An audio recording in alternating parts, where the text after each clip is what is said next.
Еще раз доброе утро всем, кто встречает этот день вместе с национальной телерадиокомпанией. Вообще в Москве недавно прошел съезд, Всероссийский съезд общества рационализаторов и изобретателей. И там были и наши соотечественники, я вам рада их представить. Сегодня они у нас в гостях.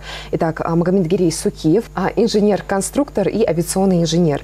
А также Башир Гатагажев, руководитель регионального отделения ВАИР Ингушетии. Доброе утро. Доброе утро. Рада вас видеть у нас в гостях. Немножечко расскажите, пожалуйста, о съезде, о его целях и задачах. Я так понимаю, со всей России собрались изобретатели. Ну, данный съезд прошел, как вы уже сказали, в Москве. Это был 7-й съезд Всероссийского общества изобретателей и рационализаторов. Это старейшая в нашей стране организация, объединяющая тысячи, ну, можно сказать, миллионную армию инженеров, изобретателей, рационализаторов. Еще в советские годы эта организация внесла свой очень огромный вклад в развитие различных отраслей науки и промышленности Советского Союза.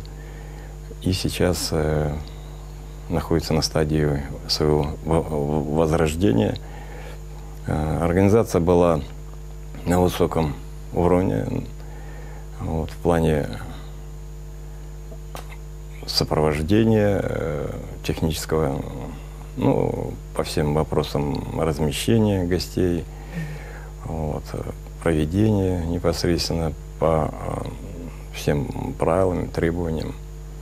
Ну, у вас все серьезно, вот я вижу, в журнальчике вы принесли. Я думала, что таких обществ уже давно нет.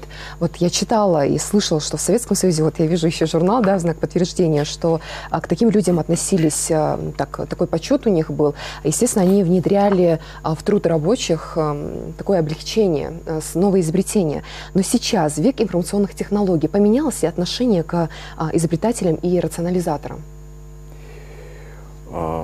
Вообще, в век инновационных технологий должно внимание к этим людям, к этой стороне творчества людей возрасти в разы. Но так сложилось в силу разных обстоятельств, через которые прошла наша страна в ходе перехода к рыночным условиям. Прошедший этап 30 лет, он дал немножко нежелательные такие оттенки на эту работу.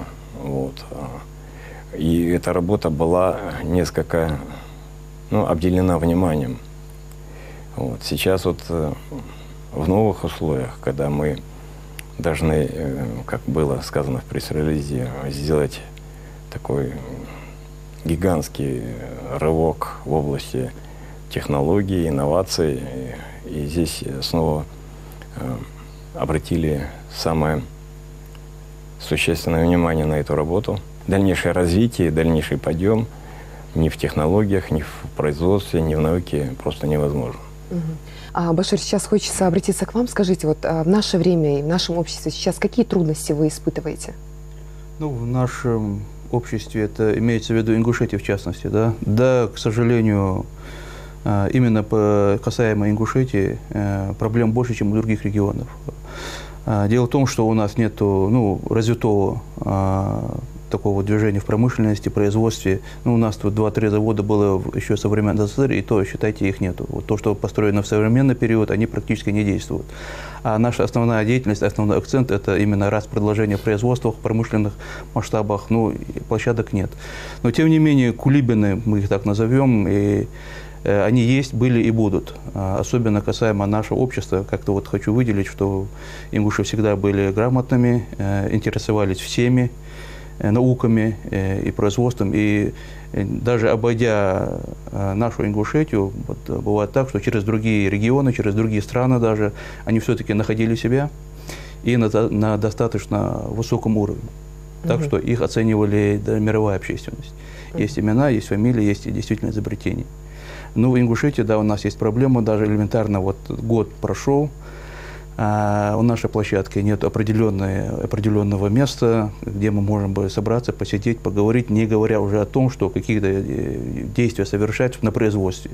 Единственное, что вот в Магомед-Гирее мы сотрудничаем с училищем имени Арапеева, да? Там мы нашли свое место, мы там понадобились. Магомед-Гирей уже выпустил, уже 2 месяца прошло, первый выпуск у нас операторов БПЛА.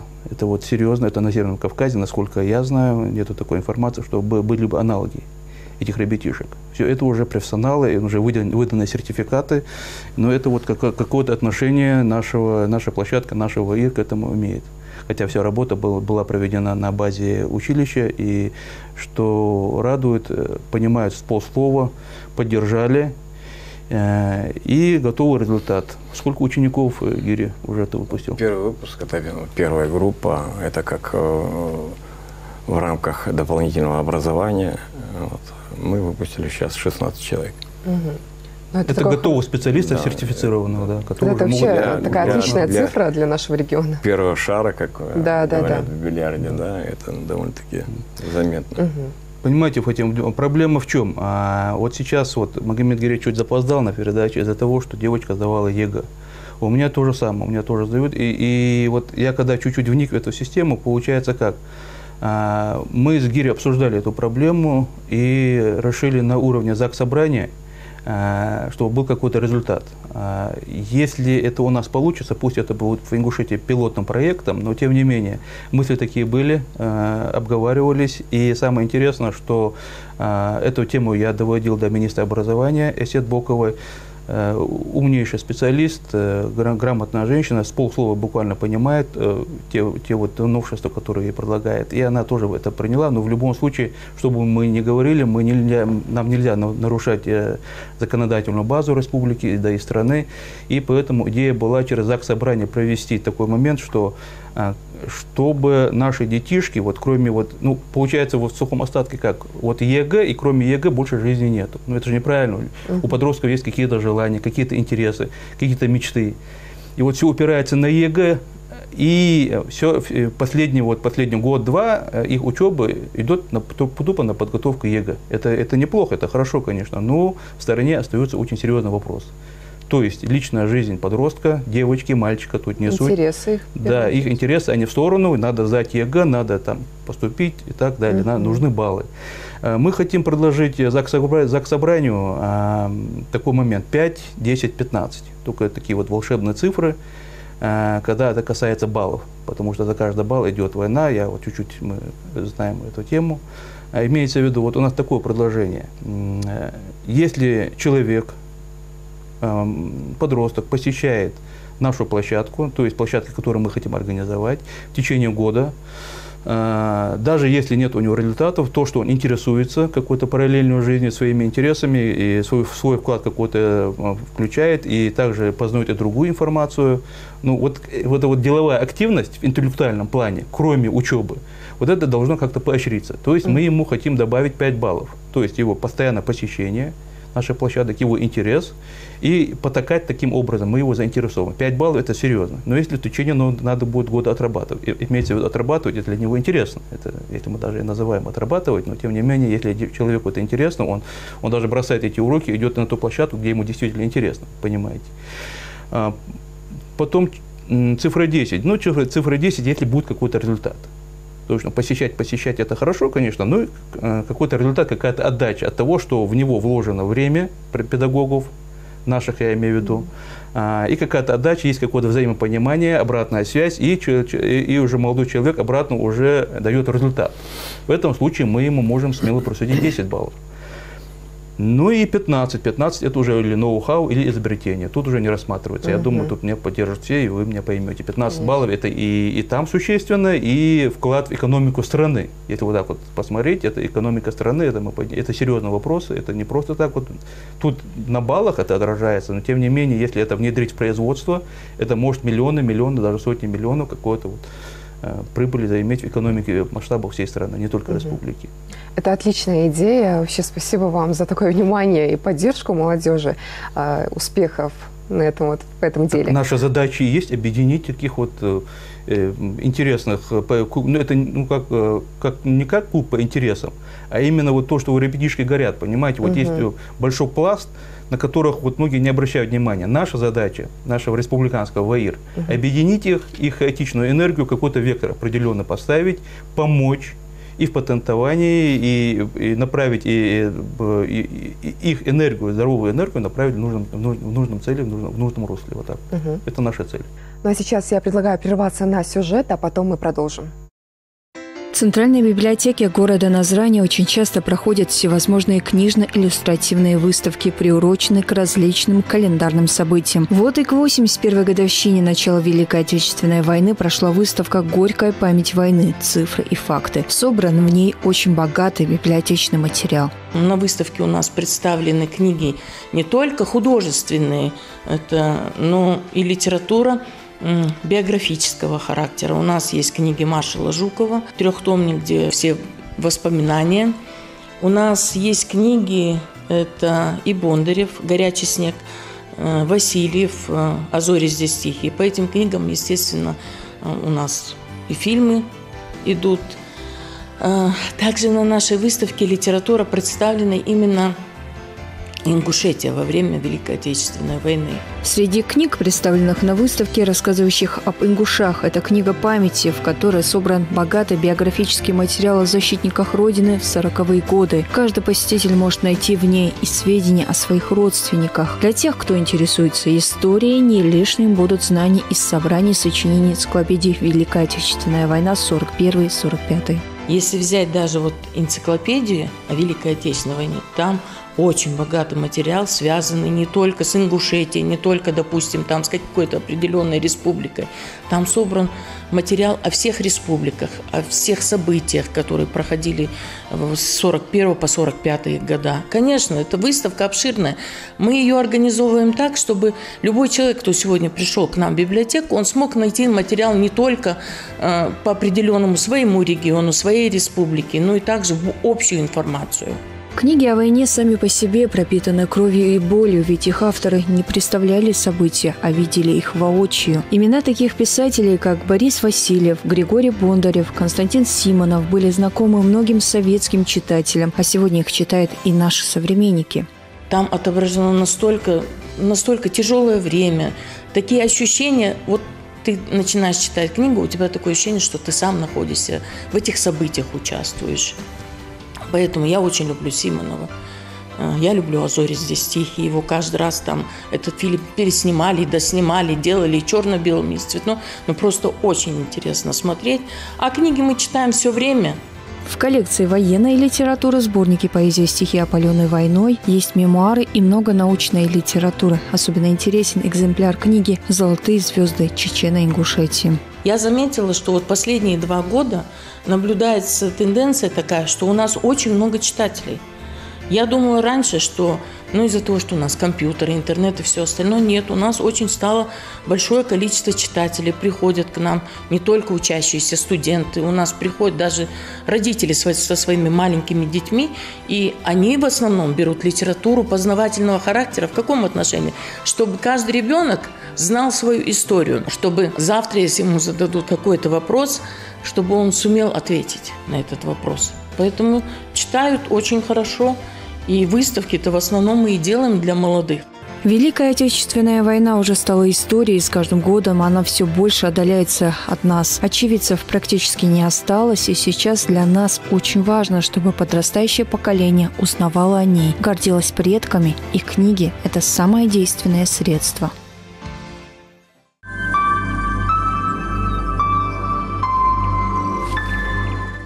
А мы продолжаем. Я напомню, что сегодня у нас в гостях авиационный инженер, инженер-конструктор Магомед Гирей Сукиев, а также руководитель регионального отделения ВАИР Ингушетии Башир Гатагажев. Сложности в деле подъема, развития вот этой отрасли, изобретательства, рационализаторов, эти признаки, в общем-то, присущи всем регионам по стране, потому что мы знаем, что все предыдущее время в плане выпуска кадров были определенные перекосы. Мы знаем, что у нас акцент шел на выпуск специалистов в области юриспруденции, экономики, ну, подобных специальностей. А сейчас ситуация краеугольная такая, судьбоносная для нашей страны. Стране необходимы инженеры, инженерные кадры. Я вот на съезде имел возможность общаться с представителями разных регионов. Конечно, не везде такая сложная ситуация, как у нас, вот, в силу тех причин, о которых упомянул Башир. Из-за того, что у нас не было достаточно развитой промышленной базы.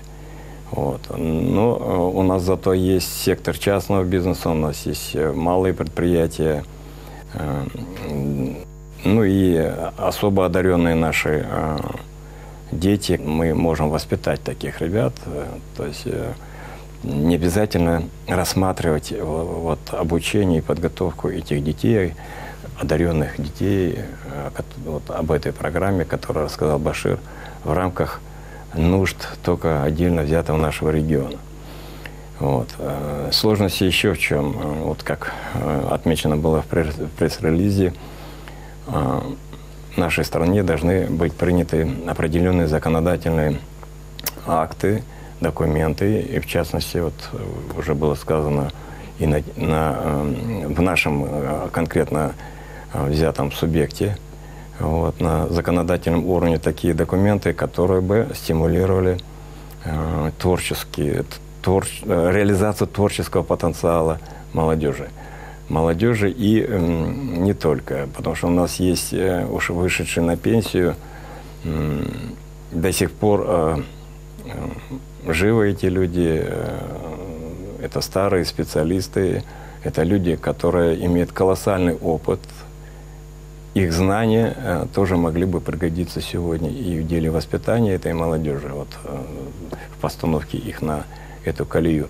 И они вполне себе дееспособны, чтобы вернуться к этой работе, а для этого нужны, еще раз повторяюсь, законодательные инициативы, чтобы поощрять инноваторскую работу, рационализаторскую работу. Вот. И здесь тоже становится очень острым такой вопрос, как защита интеллектуальной собственности. Вот. Это очень важный момент. Естественно, до этого как бы руки, можно сказать, так условно, не доходили нашего общества, а сейчас просто без этого не выжить. Вот я хотел бы еще на это, так сказать, обратить внимание. Ну, как я поняла, изобретателей в Ингушетии достаточно. Сейчас ваша идея их объединить и вот за правое дело бороться. Проблемы, конечно, есть, но вот сегодня, сейчас, в свете санкционных ограничений, кому, как говорится, война, кому мать родная. Это уникальный шанс для таких подобных площадок, как наша, Ваировская. Есть еще некоторые площадки, у нас в республике есть. И есть шанс. Нам дан шанс Богом, и мы не должны его упустить. Тем более, что с самого верха идет поддержка и в регионы, и центр и регионы теперь уже в жесткой увязке. Есть обратная связь. Этого не был какой-то период, потому что с успехом заменяли зарубежные страны, Тайвань, Китай, Европа, заполняли нишу. И теперь, вот, когда выяснилось, что это может прекратиться, это уже и прекратилось. И получается так, что вот теперь вспомнили о старых кадрах, о новых кадрах, о перспективах. И теперь поставили акцент на нас. И наше дело просто подхватить эту идею и довести это дело до конца. Ну что ж, я вам желаю успехов. Спасибо вам, что пришли к нам в гости и за такую интересную беседу. Спасибо вам. И вам спасибо. А я напомню, что это утро вместе с нами встречали авиационный инженер-конструктор Магомед Гирей Сукиев, а также руководитель регионального отделения ВАИР Ингушетии Башир Гатагажев. А мы продолжаем наш эфир. Оставайтесь с нами.